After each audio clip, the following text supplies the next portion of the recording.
Attorney Rufil Fernandez Banyok. Attorney Rufil Fernandez Banyok. Straight to the point. O karon, ania ang inyong anchorman. Inimposumos a liquid adversus veritatem sed pro veritate. Wa kitay mahimo aron sa pagpakigbatok sa kamatuoran, kundi aron sa pagdapig sa kamatuoran. Straight to the point. Luzon, Visayas ug Mindanao, Pilipinas, og sa katawhan kutob sa mabot sa tong Sibya sa tibuok kalibutan via internet. Mayong buntag ug kumusta live gikan sa Queen City of the South, Cebu City, Philippines.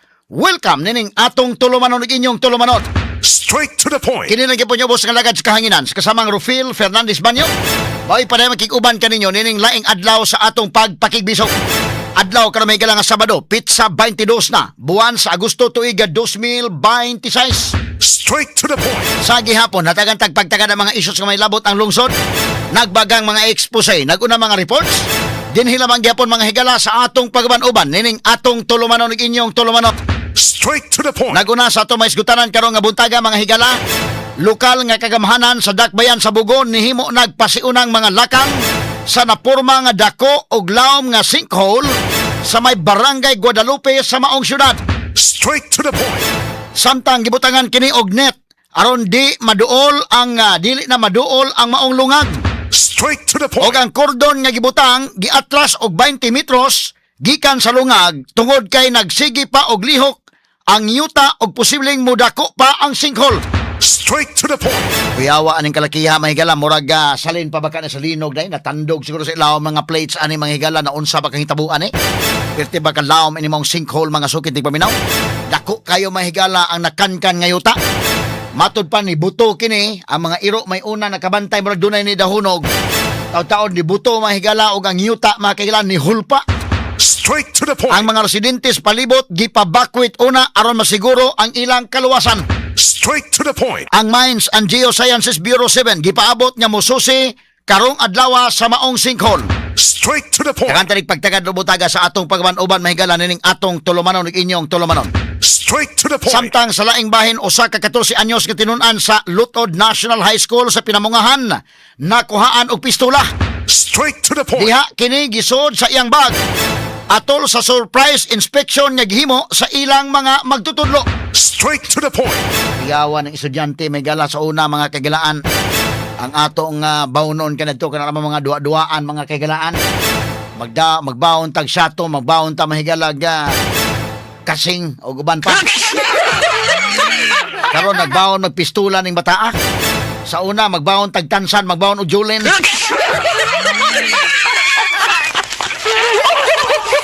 Karon na high-tech ng duwa sa mga bata kay naanas computer mga kagalaan.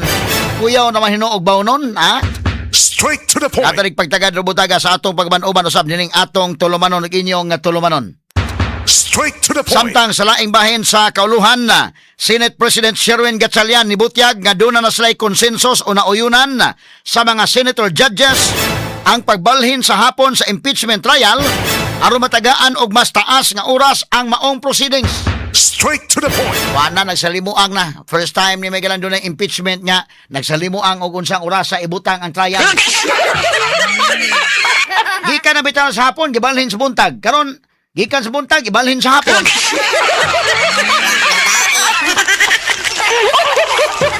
Balikan akong giingon kani adto magod sa panahon ni Irap pagkahapon ana impeachment ang mga tao interesado kayo. Kay lahi lagi ito nga impeachment trial. Bisag katong kang corona may kila pagkahapon ito magito na habalhin-balhin.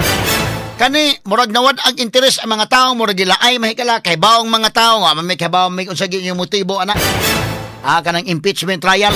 Wa pa man gadi ni mga higala samot na karon nga nahuman nag-present ang kuwa nga wa pa man day ni mahigala napamantan sa stage sa kuwa day kining maong kaso.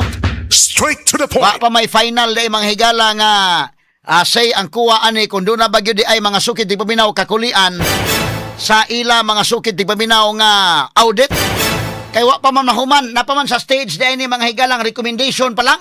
Straight to the Wa point. pa man musulti ang commission proper.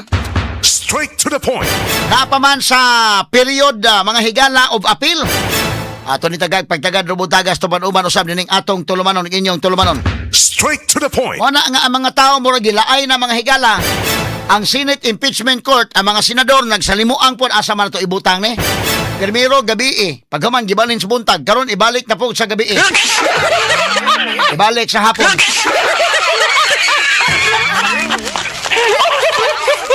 Natari pagtagad rubutaga mga sukit paminaw sa atong paban-uban ning atong tulumanon ug inyong tulumanon. Straight to the point. Hangtod karon kung atong i-evaluate wa pa gyud mga higalay ang prosecution wa pa makapresentar og witness mahigala nga medyo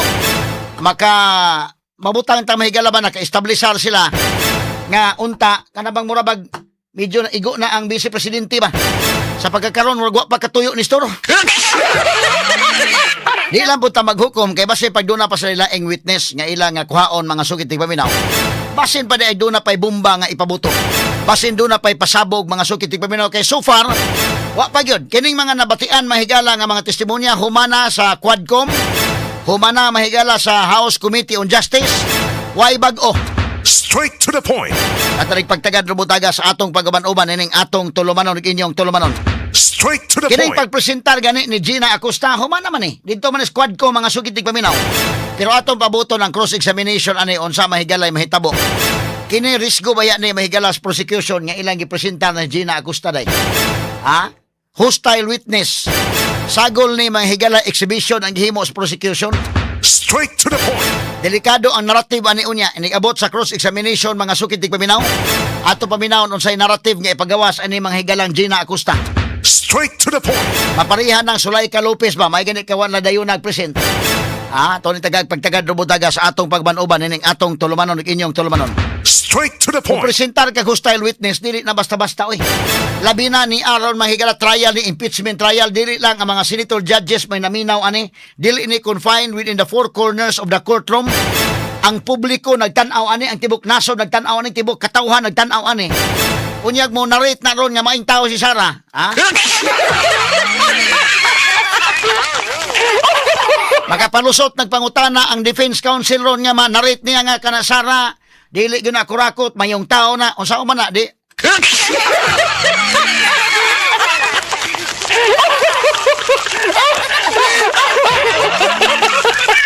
Tinubagan na bang Acosta mahigala kalma lang gyud kayo.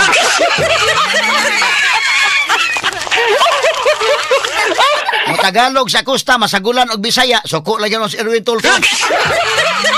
Ano masuko makagmasagulan og Bisaya nga natural kini mga Bisaya og Matagalugo ni mong pugos, ha? Di magina magsilbing Bisaya patagalugo ni mong pugos gahi magina nagdila.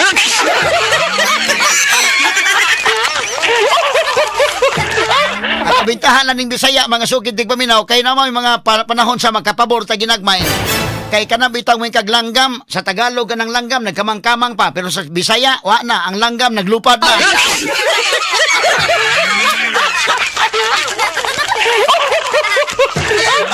Ang ila sa Tagalog kanang kumot, moskitero ra. Pero ang ato ni kumot, wa na.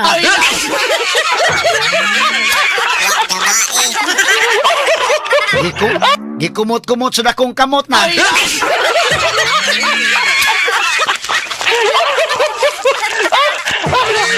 Natay pagtagad rubutaga sa ato paban-uban mahigalan ning atong tulumanon ug inyong tulumanon. Straight to the point. Samtang kanhi Speaker Martin Romualdez nibutyag nga sa iyang affidavit nga dunay mga kanhi staff kuno ni Saldico nga gitanyagan ni Attorney Livy Baligod nga muuban sa 18 ka mga ex-Marines. Aron siya og siko ilambigit sa mali-malitang kwarta nga kickback gikan sa mga proyekto sa gobyerno. Straight to the point. Kaning klarohon ha. Asa naman itong giingon ni Marcos nga patong-patong na nga kaso ang gihanda na kuno para kuno sa former speaker? Kung saan pagpatong-patong nga kaso na pa man sa preliminary investigation in town? Mao pa man gani pagpasubmit og counter affidavit karon ni submit na og supplemental affidavit kay mi-withdraw na si Ortiza, Agutisa. Ni submit na og supplemental affidavit. Mura man mga higala ba gipuyok-puyok lang ang katawhan? Ato siguro guwa kaapas nga goy kanindot sa script ninyo no.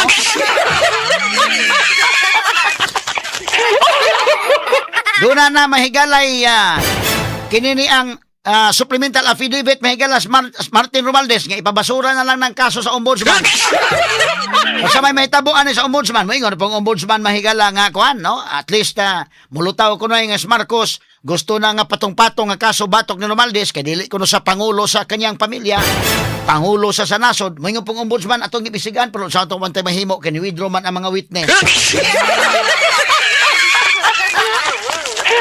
Kadugayan na ang mabasol ani day ang ex-marines o kinis gutisa wa manggoy prinsipyo ni withdraw man. Di ni mo mabasol si Marcos kay gusto ko si Marcos ang gukuron unya unsa unta man astang ombudsman gusto nga gukuron nila wa man tay mahimo kay ni withdraw man ang witness. Naabtan yung ka-withdraw sa witness kay wa po ninyo ibutang sa witness protection program.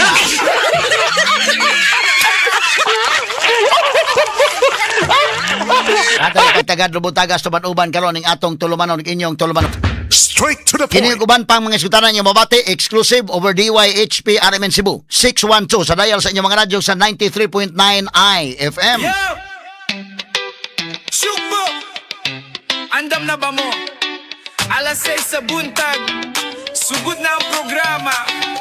Kini ang tingog nga inyong gihulat. Straight to the point! Straight to the point. Walay liko-liko, balita klaro, walay libog-libog. Shugbo paminaw, ayaw na paglangay. Kasi ato ni Rufil Banyok nga'y nagbantay. Straight to